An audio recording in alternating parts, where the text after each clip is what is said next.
د مومند ساپو علاقې د مشهور خانقاه د سنگ مرمر د غره په لمن کې ځای بادمزی قبیلې څلورو خیلونو احتجاجي غونډه وکړه. په دغه غونډه کې د بادمزی څلورو خیلونو د ادین خیل، حسن خیل، ملاتم خیل او تیتر خیل ګڼو خلکو ګډون کړی و. د دوی وینا وه چې مخالف فریق چې ګاګیزی قبیله نومیږي سره د قبضهګرو ټیکهدارانو په مرسته د دوی په حق او د نیکنۍ په ملکیت وخیږي او په زور ظلم یې قبضه کول غواړي. ولې دوی وایي چې د غر او ملکیت زموږ سره ټول قانوني ثبوتونه موجود دي او مقامي انتظامی واکدارانو د پوره کوششونو او سپیناوي نه پس د بادمزی قبیلې ملکیت ګرځولې او په هره جرګه او عدالت کې مخالف ګوند پړ ګرځولی شوی او په هره موقع د دوی د دروغو دعوې شنډې ګرځېدلي. خو اوس دوی ته په ډاګه شوي چې مخالف ګوند او په علاقه کې د قبضهګرو په نوم مشهور ټیکهداران د معدنیاتو محکمه د سپارش او دروغو د خانقاه او باغ د سنگ مرمر د غر د نقشې جلسه عام او پولیس کولو هڅوي او په ناجایزه د بادمزی قبیلې حقونه د خپلو لاندې کوي. ولې ټولې علاقې ته ښکاره ده چې د خانقاه ماربل کې د میاګانو او بادمزی بریدونه لګېدلي او مخالف فریق ګاګیزی د خانقاه په غر کې یوازې د مورګۍ حصې خاوندان دي. په دغه موقع بادمزی قبیلې مشران وایي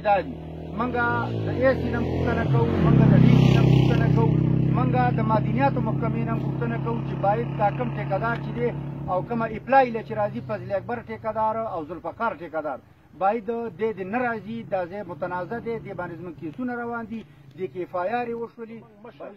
که خبري او راځي نو موږ ورته اپیل کوو چې مه راځه، که نه خبر موږ یې خبروو چې رفیق بای سوال درته کوو را نه شي.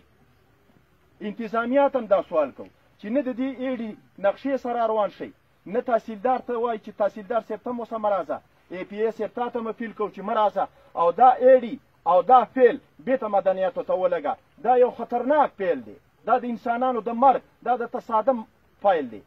دا د انتظامیه د بدنامولو فیل دی، دا د مدنیاتو د بدنامولو فیل دی. موږ د حکومت نه دا مطالبه کوو، موږ د مدنیاتو د ډي جي مدنیات نه دا مطالبه کوو چې د ذوالفقار او د فضل اکبر په نامه باندې کومې څلور اپلایانې دي، ډبل اپلایانې یې کړي دي، که یوه ونه شوه بله به وشي. دوه د ذوالفقار په نامه دي، دوه د فضل اکبر په نامه دي، څلور واړه ممنوع دي. دوی زیاته کړه چې انتظامیه او پولیس دې د قبضهګرو ملګرتیا نه کوي او واکداران دې د دغه خلکو خلاف ګړندي ګامونه واخلي، که نه وي نو د دې نه لویه شخړه جوړېدی شي. یاده دې وي چې د دواړو فریقونو د ډېرې مودې نه په دغه درنګونو لانجه روانه ده او د اوږدې مودې نه بادمزی قبیله وخت په وخت احتجاجونه کوي.